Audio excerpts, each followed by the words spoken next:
out of happiness. I mean, like the release, having been lost and now been found, having been dead and now brought back to life, and he's carrying me out of there. Up we just go. Out, gone. And we're moving towards a world of light, and I began to have thoughts of tremendous shame that I've been so bad.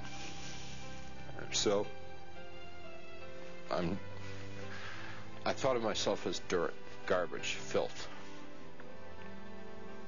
And I thought to myself, he's made a mistake. I don't belong here. He doesn't want me. It's like the shame. Like, how could he care about me? Why me? I'm bad. And we stopped. We weren't in hell, we weren't in heaven. We were in between. And we stopped, and he said, we don't make mistakes. You belong here. And we began to converse, and he was talking and telling me things, and he brought over some angels, and we went over my life from beginning to end. And what they wanted to show me in my life was what I had done right and what I had done wrong. And without going through my whole life story, it was real simple. When I had been a loving, kind person, considerate of other people, it made the angels happy, it made Jesus happy, and they let me know that it made God happy. And when I had been selfish and manipulative, it made the angels unhappy, it made Jesus unhappy, and they let me know that it made God unhappy. What they were trying to convey to me, in a nutshell, was my whole purpose of my existence had been to love God, love my neighbor as myself. That's why I had been created. That's what I was in this world to do and to learn.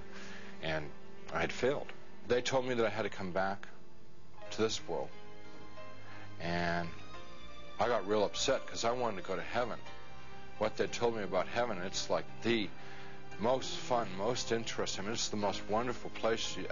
Everybody would want to go to heaven, and I wanted to get there. And they said that I wasn't ready, I wasn't fit, that it wasn't my time to go to heaven. It was my time to come back to this world and try and live the way that God wanted me to live, the way God had created me to live in the first place. I told them, Jesus and the angels, that I couldn't live in this world without them.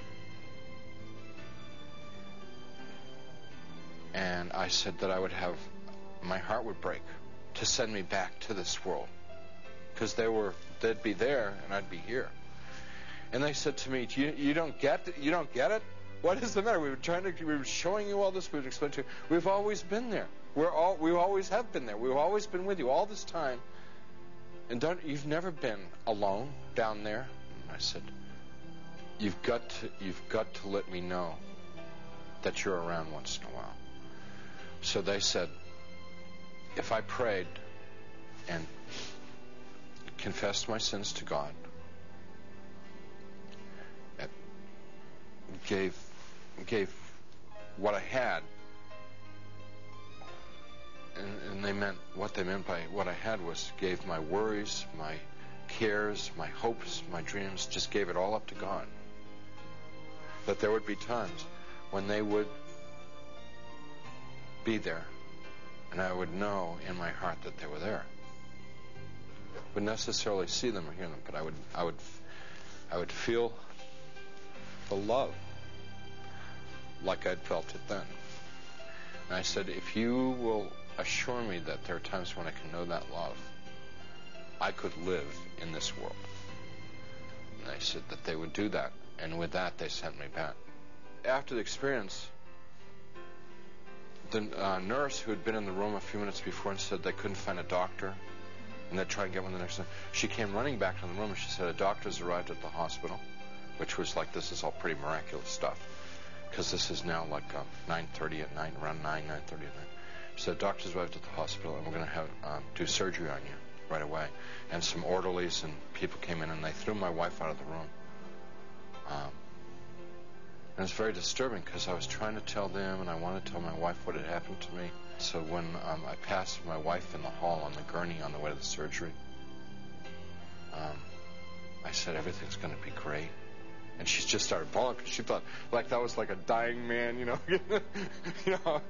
Strange thing about the experience is the memory hasn't dulled at all. It's real intense. And I don't know, it stays intense. And I believe that one of the reasons that God gave me this experience, so that I would have an opportunity to share it with someone.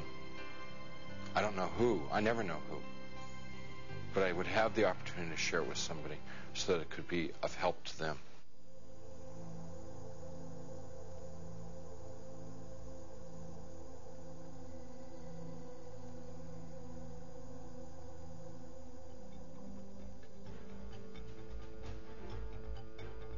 A random survey reveals that many people do not believe in a true heaven and hell. Many of those who do believe these places exist have different ideas of how a person gets to one place or the other. I don't believe there's a hell. I do believe there's a heaven. Somehow there has to be more to this existence than just, your short period of time on the earth. It's got to be something following it. I believe that everyone will pay for what they do in life. I don't believe necessarily by what the Bible says about hell being a fiery inferno. I believe that hell is just your worst fears and everything that can be evil in your own perception, you pay for eternity. And I also believe that heaven is where you could live for the rest of your life in peace, as long as you love God and live for God and live by His word. I do believe there is a heaven, definitely a heaven. I'm not sure so much about the hell, how you explain hell. However, yes, heaven, yes. I don't think it's necessary that you attend church to go to heaven, or that you believe in the Bible but just live a good life. I think hell is reserved for just a few really bad people, maybe somebody who might commit murder intentionally. Probably murder is about the only thing I would think you would probably end up in hell for. I'm not really sure what would define you to go to hell or why you go to heaven. I really wouldn't know. I think there's probably not either a heaven or hell, just an afterlife. I don't know exactly what it is, but I think I'm not sure what there is, but I think there's just sort of a middle, like a limbo or a purgatory where everybody goes. That's neither really comfortable or really traumatic. I believe that everybody, number one, in their own mind thinks of a heaven and hell, and heaven is what makes them the happiest, what they're looking forward to in the future, and what they strongly believe by their belief, whether it be God or some other deity or some other entity, that heaven does exist, and that's what they work for in life. My daughter is a proclaimed atheist, but somewhere in the back of her mind, she knows that there is, in her mind, what she wants out of the final lifetime.